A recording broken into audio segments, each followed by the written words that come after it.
Welcome to the Tech Egg. Don't get scrambled. Enjoy the video. In this video, I will explain how to fix a broken zipper on a suitcase. First, assess the damage to determine if it's a simple fix or requires a replacement part. For minor issues like bent teeth, a pair of needle nose pliers can often gently reshape them. If the zipper is just sticky, a quick application of a dry lubricant, like a graphite pencil or a bar of soap, can make a big difference, allowing the slider to move freely again. If your zipper teeth have separated, you can often realign them.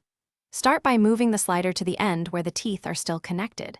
Carefully work the separated teeth back into place, one by one, using your fingers or small pliers. Once realigned, slowly pull the slider across the newly connected teeth.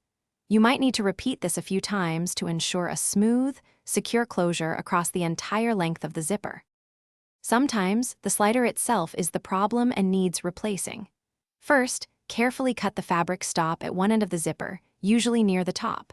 Remove the old slider. Then, slide the new slider onto the zipper teeth from the end where you removed the stop. Once the new slider is in place, you'll need to crimp a new metal stop or sew a fabric stop to prevent the slider from coming off. This ensures a lasting repair. To prevent future zipper woes, proper maintenance is key. Avoid overpacking your suitcase, as excessive pressure is a common cause of zipper failure. Regularly clean the zipper teeth with a small brush to remove dirt and debris that can hinder movement.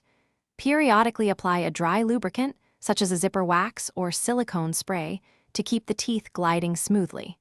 These simple steps can significantly extend the life of your suitcase zippers. Thanks for watching. Consider subscribing if I helped unscramble your problems.